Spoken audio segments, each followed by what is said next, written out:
नमस्कार मित्रों, मैं हूँ श्रद्धा पांडे और आज मैं सियाराम शरण गुप्त जी की एक कहानी लेकर आई हूँ।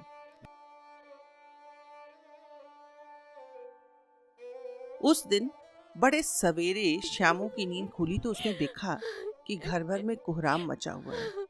उसकी माँ नीचे से ऊपर तक एक कपड़ा ओढ़े कंबल पर भूमि पर शयन कर रही है और घर के सब लोग उसे घेर कर बैठे करुण ढंग से विलाप कर रहे हैं। लोग जब उमा को शमशान ले जाने के लिए उठाकर ले जाने लगे, तब श्यामू ने बड़ा उपद्रव मचाया। लोगों के हाथ से छूटकर वह उमा के ऊपर गिर पड़ा और बोला, काकी काकी सो रही है, काकी सो रही है, इन्हें उठाकर कहाँ लिए जा रहे हो? मैं नहीं ले जाने दूंगा। लोग बड़ी कठिनता से उसे हटा पाए। काकी के दाह संस्कार में उसे जाने नहीं दिया गया। एक दासी राम राम कर उसे घर पर ही संभाले रही। यद्यपि बुद्धिमान गुरुजनों ने उसे विश्वास दिलाया कि उसकी काकी उसके मामा के यहाँ गई है, परंतु असत्य के आवरण में सत्य बहुत दिन तक छिपा न रह सका। आसपास के अबोध बालकों के मुंह से वह प्रकट ही हो गया। यह बात उससे छिपी न रह सकी कि काकी कहीं नहीं गई, ऊपर राम के यहाँ गई हैं। काकी के लिए कई दिन तक लगातार रोते रोते उसका रुदन तो क्रमशः शांत हो गया, परंतु शोक शांत न हो सका।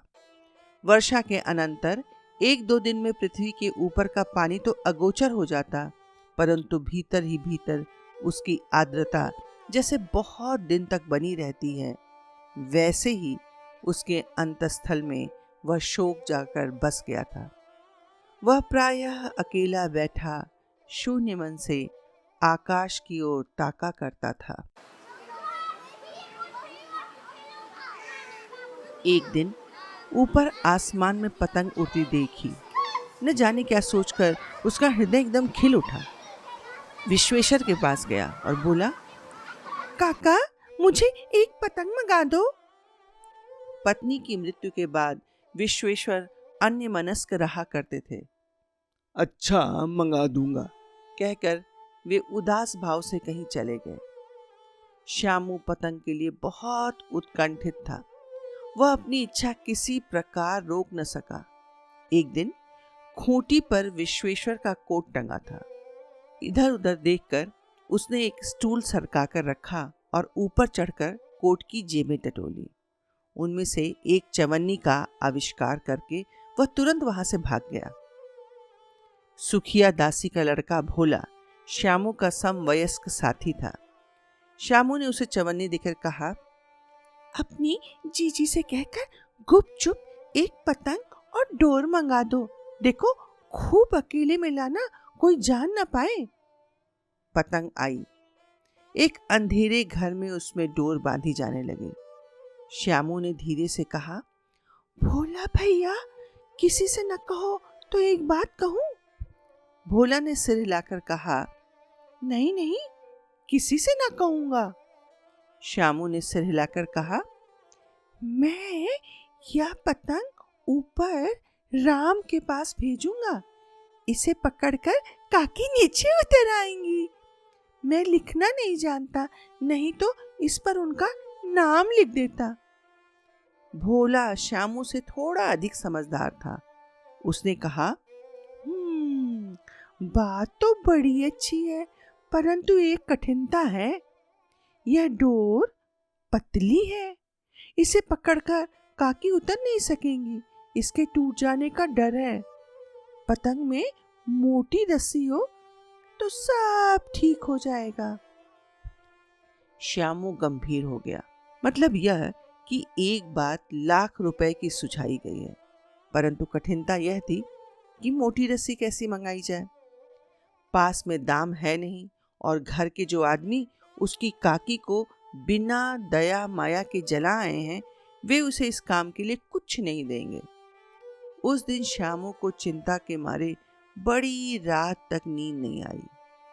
पहले दिन की तरकीब से दूसरे दिन उसने विश्वेश्वर के कोट में से 1 रुपया और निकाला, ले जाकर भोला को दिया और बोला, देख भोला, किसी को मालूम ना होने पाए, अच्छी अच्छी 2 रस्सियां मंगा दे।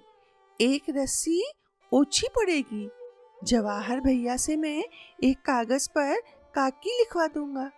नाम की चिट रहेगी तो पतंग उन्हीं के पास पहुंचेगी। 2 घंटे बाद प्रफुल्ल मन से श्यामू और भोला अंधेरी कोठरी में बैठे बैठे पतंग में रस्सी बांध रहे थे। अकस्मात शुभ कार्य में विघ्न की तरह उग्र रूप धारण किए हुए विश्वेश्वर वहां घुसे। भोला और श्यामू को धमकाकर बोले, तुमने हमारे कोट से रुपया निकाला। भोला सकपकाकर एक ही डांट में मुखबिर बन गया। बोला, श्यामू भैया ने रस्सी और पतंग मंगाने के लिए निकाला था। विश्वेश्वर ने श्यामू को 2 तमाचे जड़कर कहा, चोरी सीख कर जेल जाएगा। अच्छा, तुझे आज अच्छी तरह से समझाता हूँ। यह कहकर फिर तमाचे जड़े। कान मलने के बाद पतंग फाड़ डाली। अब रस्सियों की ओर देखकर कहा, ये किसने मंगाई? भोला ने कहा, इन्होंने मंगाई थी। कहते थे इनसे पतंग तानकर काकी को राम के यहाँ से नीचे उतारेंगे।